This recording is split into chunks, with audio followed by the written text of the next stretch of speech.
오늘 우리에게 주신 하나님 말씀은 룻기 2장 8절에서 16절 구약 403쪽입니다. 보아스가 룻에게 이르되 내 딸아 들으라, 이삭을 주우러 다른 밭으로 가지 말며 여기서 떠나지 말고 나의 소녀들과 함께 있으라. 그들이 베는 밭을 보고 그들을 따르라. 내가 그 소년들에게 명령하여 너를 건드리지 말라 하였느니라. 목이 마르거든 그릇에 가서 소년들이 길어온 것을 마실지니라 하는지라. 룻이 엎드려 얼굴을 땅에 대고 절하며 그에게 이르되 나는 이방 여인이거늘 당신이 어찌하여 내게 은혜를 베푸시며 나를 돌보시나이까 하니, 보아스가 그에게 대답하여 이르되 내 남편이 죽은 후로 내가 시어머니에게 행한 모든 것과 내 부모와 고국을 떠나 전에 알지 못하던 백성에게로 온 일이 내게 분명히 알려졌느니라.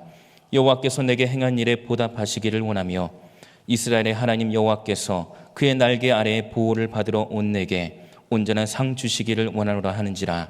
룻이 이르되 내 주여, 내가 당신께 은혜를 입기를 원하나이다.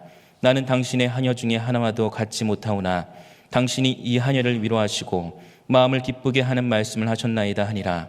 식사할 때 보아스가 룻에게 이르되 이리로 와서 떡을 먹으며 내 떡 조각을 초에 찍으라 하므로 룻이 곡식 빼는 자 곁에 앉으니 그가 볶은 곡식을 주매 룻이 배불리 먹고 남았더라.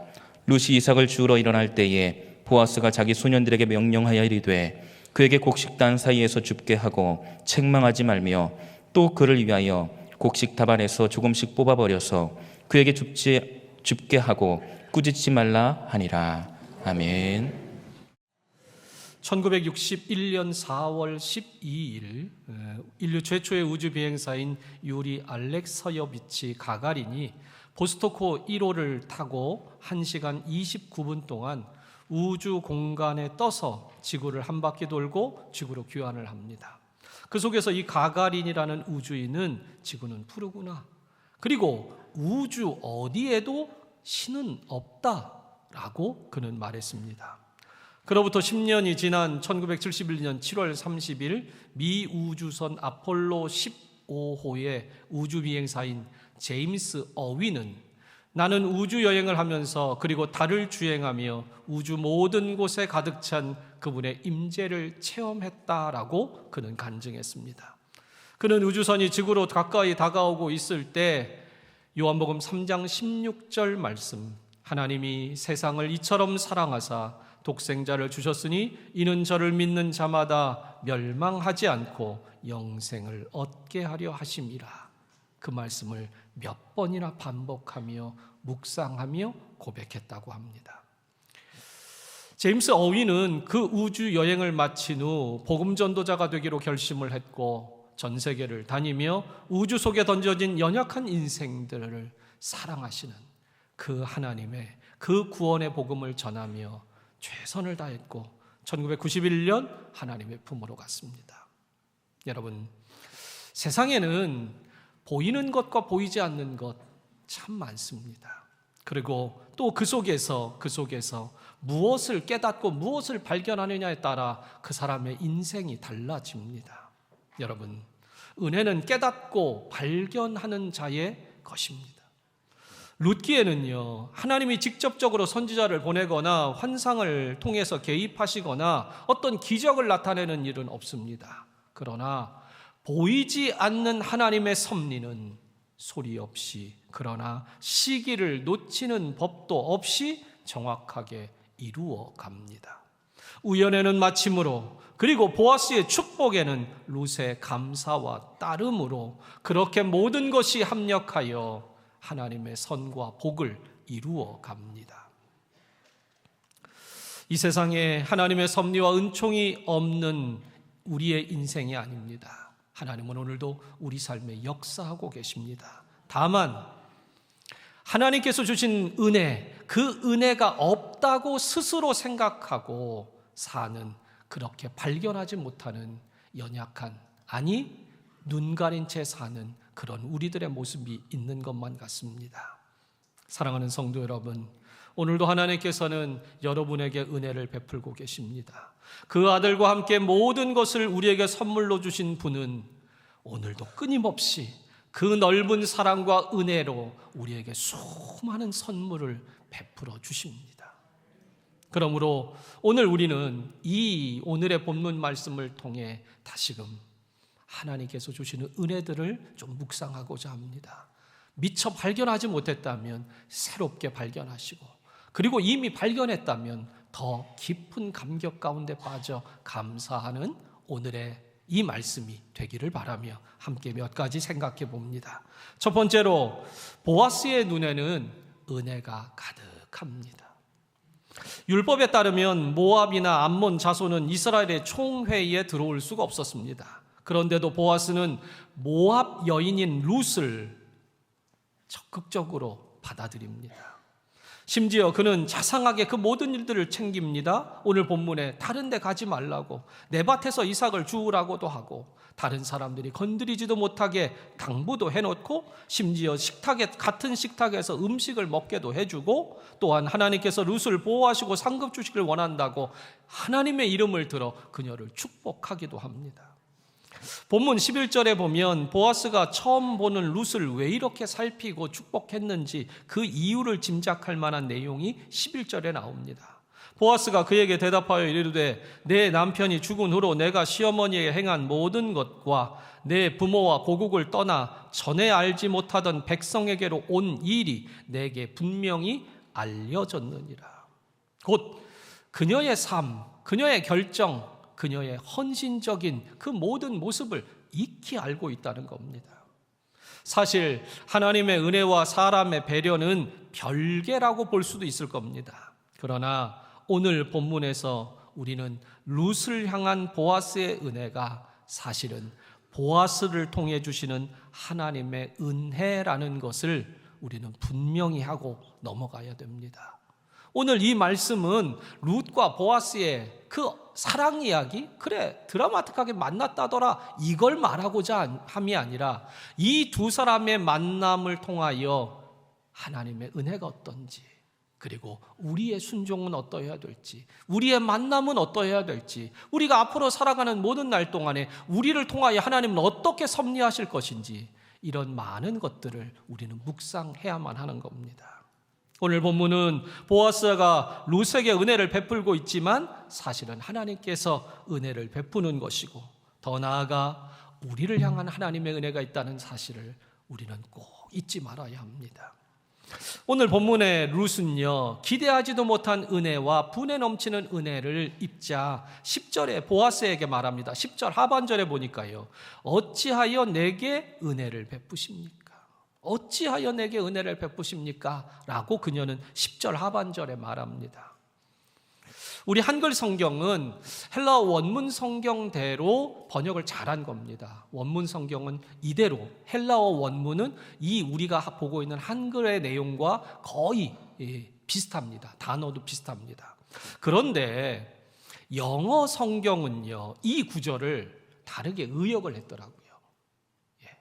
제가 몇 가지 찾아본 영어 번역 성경의 NIV나 RSV, 그리고 킹제임스 버전, 그리고 그 외에 몇 가지를 더 살펴봤는데 영어 성경은 전부 다 제가 말씀드리는 이 의역의 번역을 해놓았습니다. 어떻게 번역했냐? 조금씩 표현은 다르지만 비슷합니다. Why have? 왜 내가 갖게 됐습니까? I found grace in your eyes. 예, 제 발음이 또박또박합니다. 제가 인도 갔다 왔잖아요. 예. 그래서 콩글리시와 힝글리시가 합쳐지면요, 세계 최고의 발음이 나옵니다. 영어는 아예 의역을 했는데요. I found grace. 내가 은혜를 발견했습니다. In your eyes. 모르는 단어 있으면 옆 사람에게 물어보십시오. 예. 당신의 눈 속에서 그레이스, 내가 발견했습니다. 여러분, 룻은 보아스의 눈에서 은혜를 보았다는 거예요. 룻은 자신의 눈으로 스스로를 바라볼 때는 초라하고 아무것도 아닌 이방 여인으로밖에 보이지 않았습니다. 10절에서 그녀가 말하는 대로 나는 이방 여인이라는 겁니다. 무슨 얘기입니까? 즉 자신의 눈으로 나를 볼 때 나는 부정한 이방 여인이고 불행한 과부라고 그렇게밖에 안 보인다는 겁니다. 지금 이삭을 주우며 알지도 못하는 사람의 뒤를 쫓아가서 그저 남의 밭에서 이삭이나 죽고 있는 사람이라고. 그렇게 초라한 인생이고 희망이나 가망도 아무것도 없는 사람이라고. 나는 이렇게 볼품없는 인생이라고. 그런데 보아스, 당신의 눈에서 나는 은혜를 봅니다. 어찌하여 나에게 이렇게 은혜를 보게 하십니까? 당신은 나를 부정한 이방인으로 보시지 않고 당신은 나를 귀중한 사람으로 보고 있는 거 크게 느껴집니다. 그렇습니다. 그렇게 룻은 보아스의 눈 속에서 은혜를 발견한 겁니다.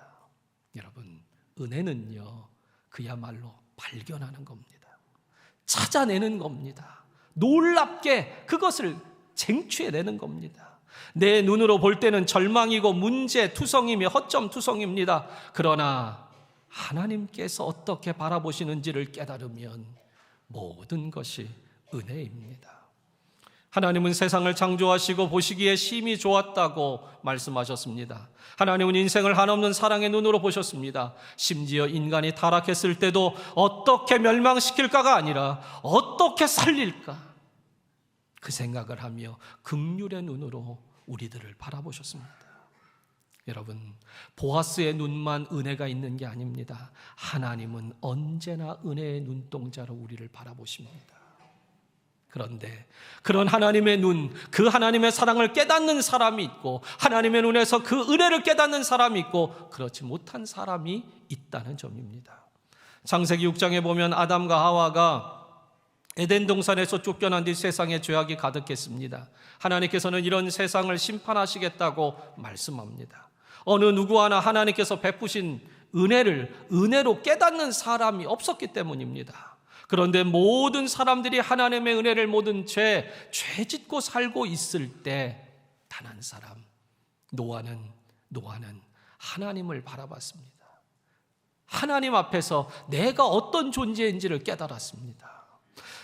창세기 6장 8절에 보면 노아가 어떤 인물이었는지에 대한 한 가지 평가가 나옵니다.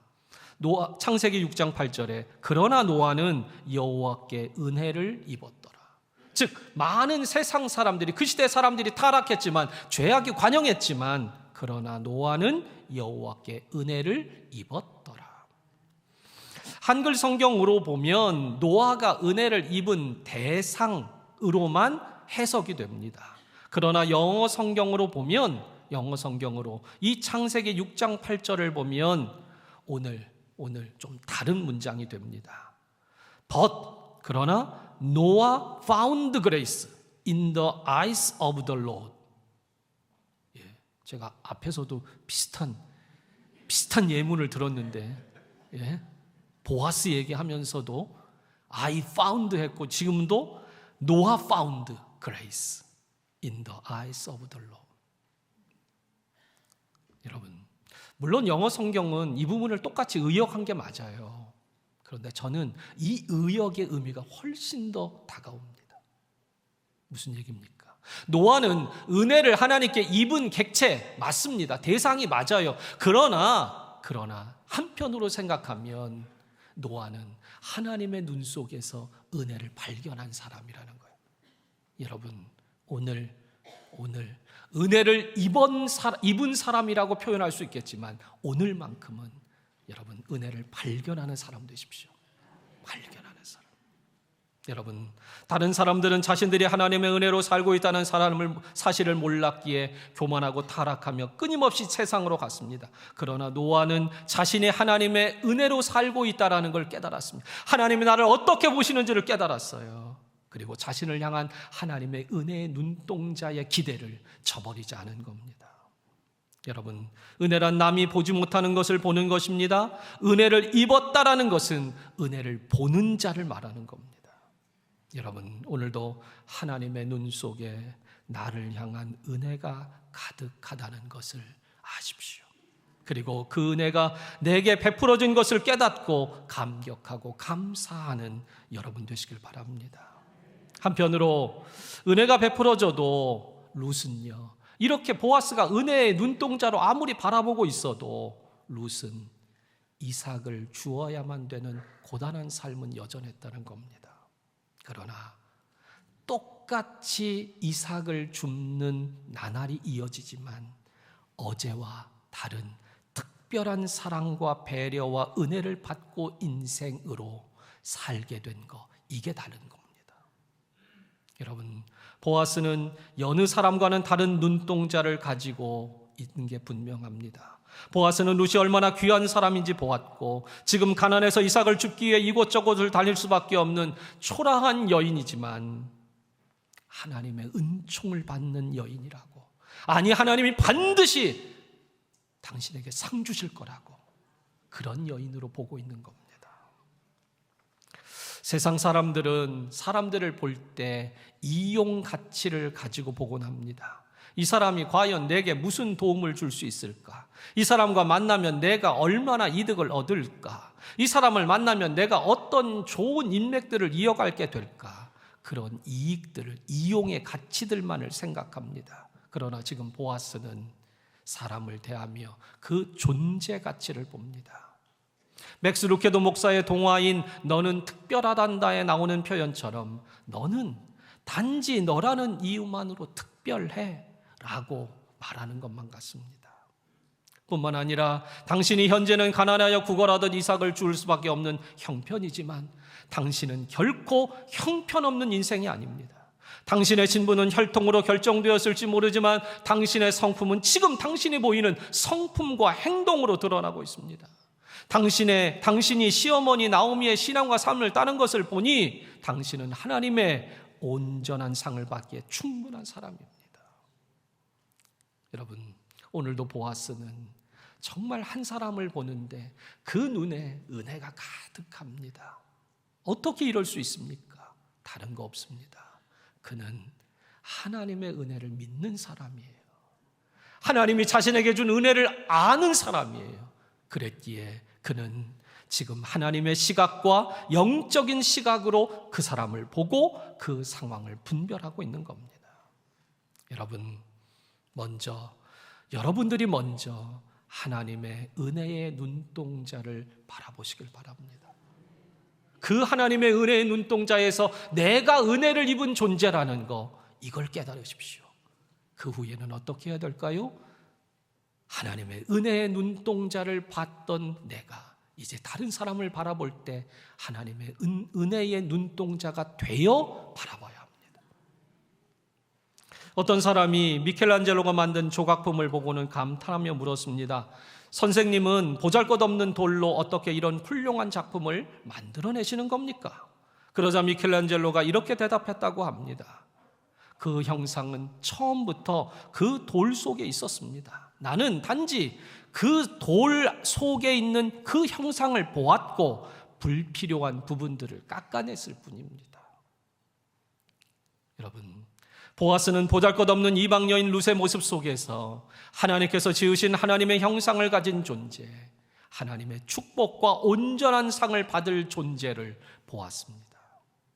여러분, 우리가 인간적인 눈으로만 서로를 바라보면 불필요한 돌덩어리처럼 보일지 모릅니다. 그러나 은혜의 눈, 예수님의 눈, 하나님의 눈, 그걸로 보면 다르게 보입니다. 그 영혼이 보이고 그 삶에 하나님의 얼마나 놀라운 은혜가 임할지가 보이고 그가 변화될 인생이라는 게 보입니다. 사랑하는 성도 여러분, 저는 오늘 여러분들에게 부탁드립니다. 우리 교회가 그렇게 은혜의 눈동자로 가득하길 바랍니다. 아무리 초라한 사람이 우리 교회 온다 해도 정말 당신은 하나님의 사람입니다. 아무리 부유한 사람이 온다 할지라도 그 깊은 속의 고민과 외로움들을 꿰뚫어보고 하나님은 당신을 사랑하십니다. 두 번째로는 은혜의 눈동자를 가진 보아스는 공감하며 위로하며 치유하는 그 삶을 삽니다. 룻은요, 보아스를 통해서 그녀의 삶이 상처받았던 삶이 치유가 됩니다. 그래서 10절에서 어찌하여 내게 은혜를 베푸냐며 예상치 못한 보아스의 말과 배려에 주춤거리며 놀라기까지 합니다. 왜냐하면 그럴 수밖에 없습니다. 지금까지 그녀는 이런 위로와 환대를 단 한 번도 받아본 적이 없기 때문에 그렇습니다. 기독교 상담가인 샌드라 윌슨 박사는 말합니다. 하나님의 사랑은 인간적인 사랑만 경험한 사람은 도저히 이해할 수 없는 영역에 속한다.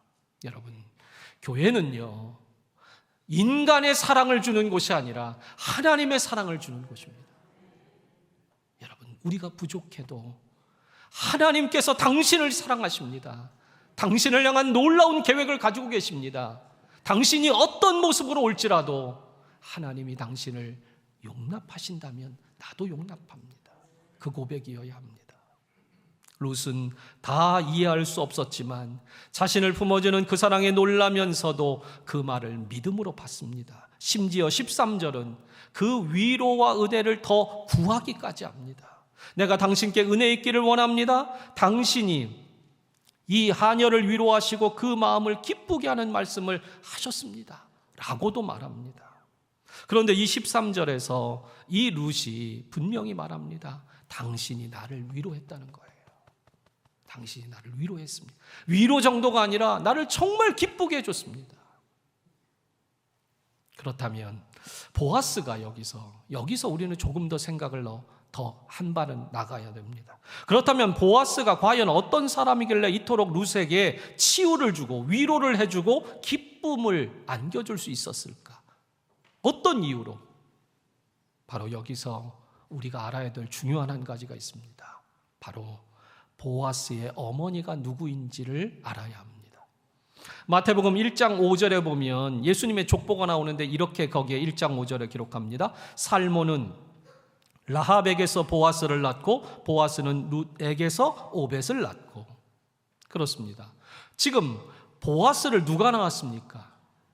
라합에게서. 살몬과 라합입니다. 여기 라합은 혹시라도 여러분들이 앞에 수식어 하나가 빠지는 바람에 누군가 내가 아는 그 사람인가 싶은데 그 사람 맞습니다. 여리고성의 일명 기생라. 저는 기생이라는 말 붙이는 거 썩 좋아하지는 않습니다. 예. 어찌되었건 기생라 맞습니다. 맞아요. 여리고성이 무너질 때 하나님을 믿음으로 유일하게 구원받은 이방 여인 라합입니다. 그리고 이 살몬은 이스라엘 지파의 지도자일 것으로 봅니다. 이 둘이 결혼을 했다는 겁니다. 그래서 낳은 아들이 있는데 그 아들의 이름이 보았습니다. 그렇다면 여기서 우리는 다시금 드라마틱한 생각들을 한번 해봐야 됩니다. 드라마들 많이 보셨잖아요. 엄마 아빠가 이래요. 엄마가 이방 여인이고 아빠는 믿음 좋은 이스라엘 지파의 지도자입니다. 그 둘 사이에서 이 태어난 아들이 보아스입니다. 그렇다면 보아스는 자신의 어머니 라합이 민족을 버리면서까지 하나님 신앙을 선택했다라는 것을 그는 잘 알고 있습니다. 또한 이방인 어머니를 둔 보아스는 자라면서 이방 여인으로서 어머니가 겪어야 했던 외로움과 그 고통도 분명히 보았을 겁니다. 그렇다면 지금 자기 밭에서 이삭을 줍고 있는 이방 여인 룻을 무심히 볼 수가 없었을 겁니다. 보아스는 룻을 보며 이방 여인으로 이스라엘 민족에게 와서 살았던 자신의 어머니 라합의 기구한 삶과 그 믿음을 오버랩 시켰을 것이 분명합니다. 그렇습니다. 하나님은 누군가를 통해 누군가를 위로합니다. 하나님이 직접 위로하기도 하지만요, 반드시 사람을 통해 위로하는 경우가 대부분입니다. 바로 보아스는 이 여인을 보며 어머니를 생각했고, 우리 어머니도 민족을 버리고 왔는데, 홀로 왔는데, 그리고 이 여인이 그렇게 하나님께 찾아온 그걸 보는 겁니다. 오늘 본문 속에서 보아스의 말이나 행동은 하나님의 사랑과 은혜를 그대로 담고 있다고 주석은 설명합니다. 맞습니다. 하나님은 우리가 우연이라도 하나님의 품에 오기만 하면 무조건 받아주십니다. 사랑해 주십니다. 그리고 우리가 하나님의 땅에 돌아와 전능자의 그늘에서라도 이삭을 줍고 있다면 그 성실하고 그 고단한 삶을 주님은 보십니다. 그리고 칭찬하고 축복하십니다. 뿐만 아니라 은밀한 은혜로 우리 가운데 더하십니다. 여러분, 오늘 이거 하나 기억하십시오. 보아스는 자신이 겪은 그 수많은 삶에 하나님의 은혜를 통하여 또 한 여인을 위로했다는 겁니다. 여러분이 수많은 어려움을 겪었다면 이제 위로자 되십시오.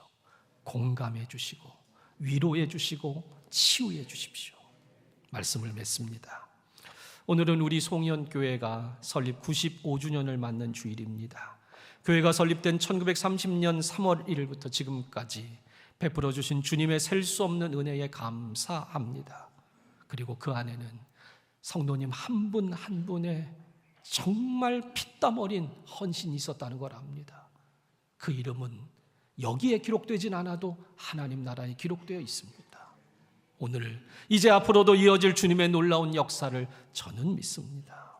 저는 오늘 말씀을 적용하며 한 가지를 주제로 삼습니다. 뭐냐? 보아스처럼 은혜의 눈동자를 가진 우리 성도님들과 우리 교회가 되기를 바랍니다. 그래서 누구를 대하든 어떤 상황 속에서든 그렇게 은혜를 베푸는 교회가 되기를 바랍니다. 존 오토버그의 책 누더기 하나님에 보면 고든 맥도날드 목사에게 기독교 작가인 필립 얀 씨가 인터뷰를 한 내용이 기록되어 있습니다. 필립 얀 씨가 고든 맥도날드 목사에게 질문을 합니다. 목사님, 세상이 어디에서도 얻을 수 없는 것들 중에 교회가 줄 수 있는 것을 딱 한 가지만 소개하신다면 무엇을 말씀해 주실 수 있겠습니까? 교회가 딱 한 가지 세상에 줄 수 있는 게 있다면 뭐라고 말하겠습니까? 그러자 고든 맥도날드 목사님이 이렇게 답했습니다. 책 내용을 그대로 읽어드려 봅니다. 노숙자를 위해 집을 짓거나 가난한 자를 위해 기부하는 것은 세상도 얼마든지 할 수 있습니다. 정치적 변화를 일으키거나 사회복지 입법을 통과시키는 일도 세상이 합니다. 더불어 지혜롭고 도덕적인 교훈을 주는 전통과 교사들 역시 세상에는 지천에 있습니다. 그러나 세상이 그 어느 곳에서도 줄 수 없고 교회만이 줄 수 있는 것이 있습니다. 그것은 바로 은혜입니다. 여러분, 우리 교회는 세상이 줄 수 없는 하나님의 은혜를 베푸는 교회가 되기를 저는 바랍니다.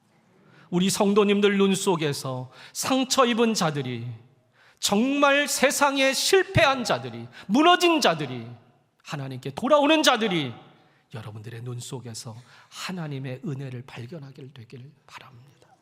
그렇게 우리 교회가 누구에게나 공감하고 누구를 대하든 치유하고 누구에게나 위로를 베푸는 회복의 공동체, 사랑의 공동체, 은혜의 공동체가 되기를 오늘 이 설립주의를 맞아 저도 다짐할 터이니 여러분도 결심해 주시기를 부탁드립니다. 기도하겠습니다.